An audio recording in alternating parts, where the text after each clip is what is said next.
My name is Bella. I'm just your average housewife, married for 2 years.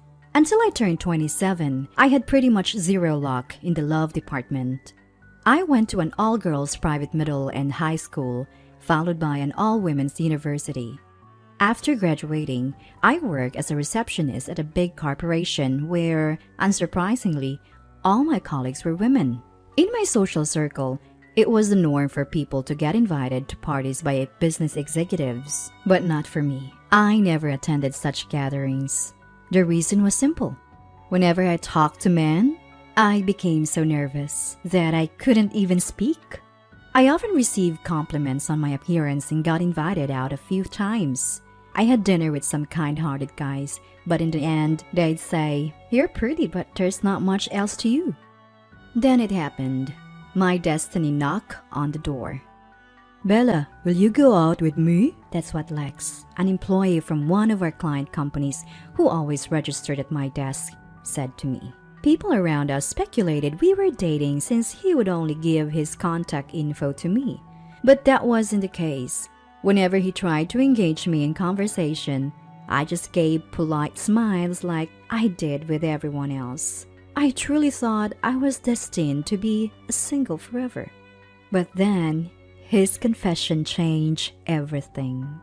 Can we maybe just start off as friends?" Caught off guard, that was my reply. And yet, he nodded so eagerly.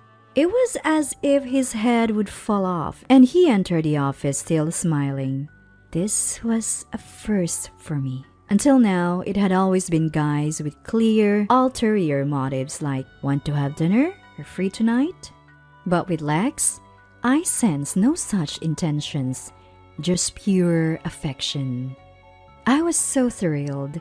I went out with him a few times. Though I still nervous and not much of a conversationalist, he accepted me for who I was. And that's when I knew. "Lex, would you like to be in a relationship with me?" He was overjoyed, even to the point of tears. This all happened 2 years ago on Christmas. At that time, I felt extremely happy, thinking I'd be blessed forever with such a loving person. But the crack in the facade came when his company went bankrupt. 2 years later, I am now 29. "Lex, you should probably wake up now." I called to my still sleeping husband, put on my shoes, and leave the house. Right now, I'm the only one bringing in money for our household. My husband's company went under 6 months ago, and he's been jobless ever since. He's been job hunting, but it's been rough. Not only is the economy bad, but his industry is also saturated. Even if he gets an offer, it's often for a take-home salary of just $2,000, making it difficult for him to commit to changing jobs. Despite all this, I continue to support him. Our love isn't so superficial that it would fade just because of unemployment. My salary has always been modest. We've never lived a life of luxury. We reside in a 2-bedroom rental apartment that's over 30 years old. It's not a secure building, and it's a 30-minute walk from the train station, but I was willing to compromise on many things to continue our life together. I suspected my husband still couldn't move on from the shock of his company going bankrupt. He had a few job offers, and I patiently waited, believing he'd find a good match and recover emotionally. But my hope was fleeting, and he continued to deteriorate. He even started taking his stress out on me, sometimes raising his hand in anger. He didn't leave any lasting marks, and I thought he must be suffering more than me. So I endured it, wanting to be supportive. Then a few days later, he finally landed a new job. He gave up on his previous industry and switched to a completely different one.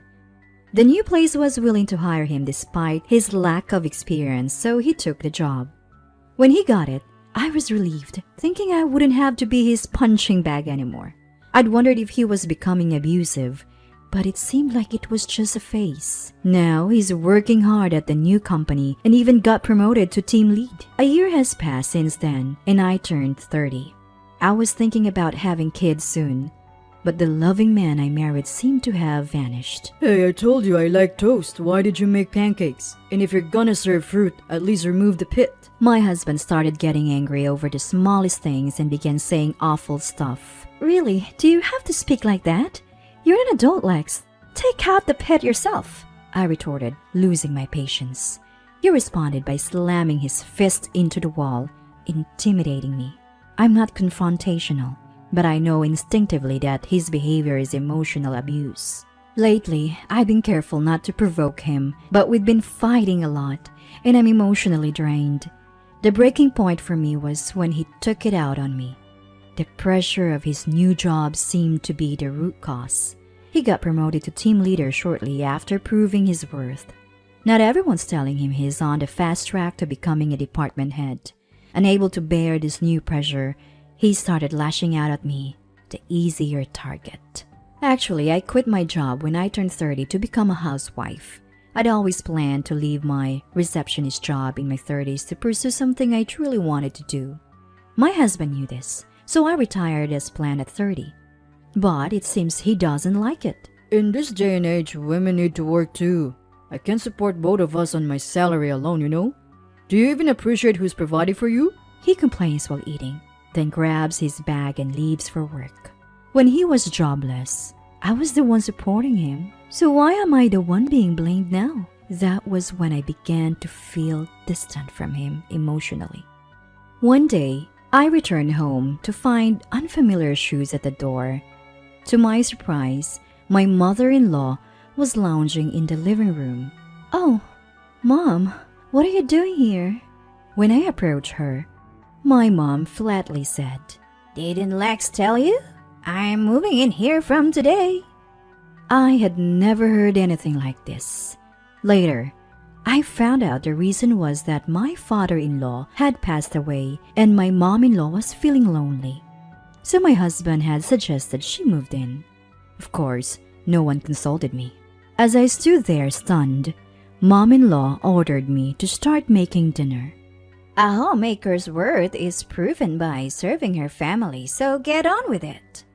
Confused and frustrated, I went to the kitchen to make dinner anyway. Then as the food was nearly ready, Mother-in-law came in and said, "Lex hates stewed burgers. This is garbage." She dumped the almost finished dish into the trash. I was sitting inside, but oddly words failed me when I was confronted by this unexpected situation. Unable to speak up, I watched as my mom-in-law caused a scene. And then my mother-in-law started rummaging through the fridge and began cooking without asking. Finally, regaining my composure, I said, "Hold on, Mom. I planned meals for the week and bought groceries accordingly." Just as I said that, he dumped flour on my head. Coughing from the flour, I continued to watch her make her dish and then demand I clean up. My husband eventually came home and was delighted to see the meal. "Oh yes, this is the kind of food I want. No need for salads. Fried stuff is the best." Ignoring me, he happily sat down to eat with Mom. At that point, my heart felt like it had been smashed and painted over the black ink. From then on, the daily harassment from mother-in-law and the emotional abuse from my husband continued. I felt there was no place for me in this home. And even though my husband has pressed for intimacy, under the circumstances, I naturally couldn't accept. I had been avoiding getting pregnant, even though I'm already 30, because I don't want a child with this abusive man. Then finally, the last straw broke. My mom-in-law said she was feeling unwell and asked me to drive her to the hospital. I didn't want to spend time with her, but I couldn't just leave her unwell. So I begrudgingly drove her to the hospital. But when I went to pick her up, a social worker called me into a separate room. "You must be having a tough time doing all the housework and childcare alone, but taking it out on your husband and mother-in-law isn't good," she said. Apparently, mother-in-law had been claiming that I caused her bruises from a fall. Worse, she'd been going to the hospital multiple times and had consulted about me every time. It seems she had chosen today to deliver the final blow. The social worker, not knowing the whole story, just blamed me. "You should take better care of children and the elderly." All the while, our family doesn't even have kids. I reached my limit when I was told I might need psychiatric help. I'll sue you for violating my rights. I'm the one being abused here, not the other way around. I showed evidence for my husband's abuses and the burn marks caused deliberately by mom-in-law. The social worker said she'd need to confirm this with mom-in-law, but I refused and left the hospital on my own. Soon after, my mom-in-law and husband returned home. Apparently, mom-in-law told my husband that I'd been mean to her. Shaking my husband said, You're a parasite living of me. How dare you abandon my mother? I don't know what kind of story my mom-in-law spun for you, but judging by her fake tears, she lied again. I was tired of correcting her, so I walked out of the house ignoring both of them. That day, I didn't return home and spent the night in a business hotel. Thankfully, I had my wallet and cell phone, and I could easily buy a charger. I decided not to go back home for a while and ignore both of them. But one day I was walking near the house and ran into a woman in her 50s living across from our apartment. Was getting worried. Haven't seen you around. Also heard from your mom that you and your husband are going on vacation for a week or so. Hearing that, I couldn't help but let out a dry laugh. But then I thought, if not now, when?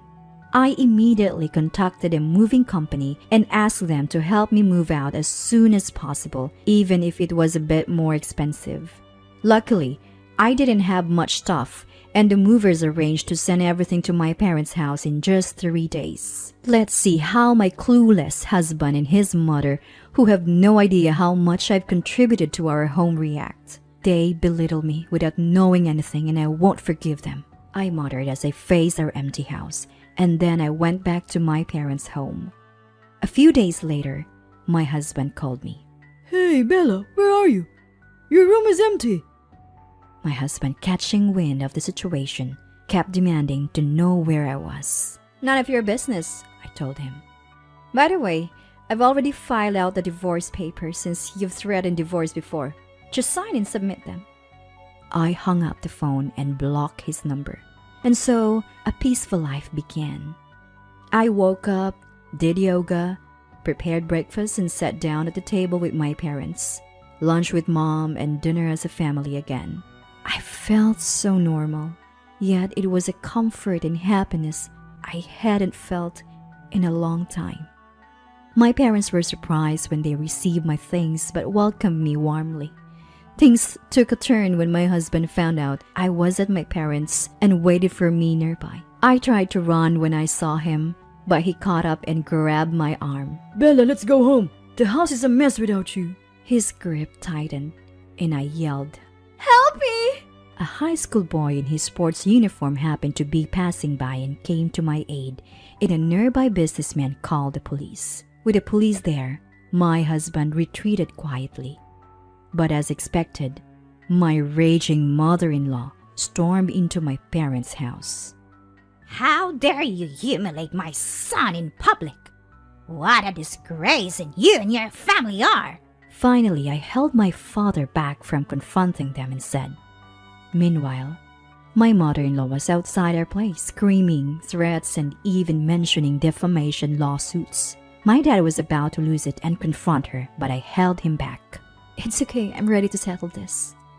I called my husband, who noticed the incoming call while next to mother-in-law and boldly said, I know you're cheating, and I have evidence. I'm going to sue you for abuse and get a settlement when we divorce. Hearing this, my husband began to panic. In truth, I had hired a detective to gather evidence after hearing rumors about him going to a hotel with a co-worker. So I had ample evidence of his infidelity. I had even visited a hospital and secured a medical certificate just in case they tried something. I had also recorded conversations to have evidence if needed. I planned to confront my husband and his mother once I felt emotionally ready. But I won't be quiet when they insult my parents. I know my mother-in-law has been taking money from my wallet. Also, ever since I left, I heard the house is in horrible state, even smelling bad. You're getting complaints from the neighbors, aren't you? Hearing this, my husband was at a loss for words. I got this information from a neighbor who told me my husband and his mother were out of town.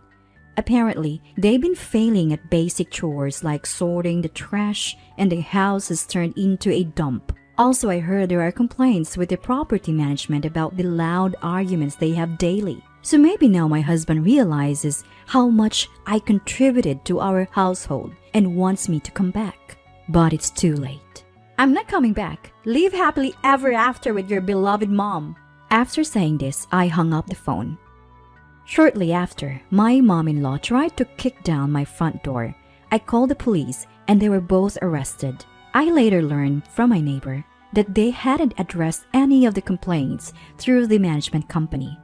Eventually, the drama got so bad that it emptied out the entire apartment complex. The management finally took legal action against both of them, ignoring complaints, not paying rent, and disrupting business. They faced a lawsuit seeking damages. In the end, they were ordered by the court to vacate and pay damages. Now, they're blacklisted in the real estate market, unable to rent anywhere. Turns out, the reason for the unpaid rent was my husband making a costly mistake at work, leading to a pay cut. Unable to find another place in the area, he quit his job and moved far away. And yet again, he hit another roadblock in finding new employment. He ended up homeless, which led his mother to shoplift. She was arrested for injuring a store clerk who confronted her. I found out about this through online news. Beyond that, I don't know and don't want to know. After the divorce, I started working in my dream cafe. I met and became friends with a colleague who is 5 years younger than me.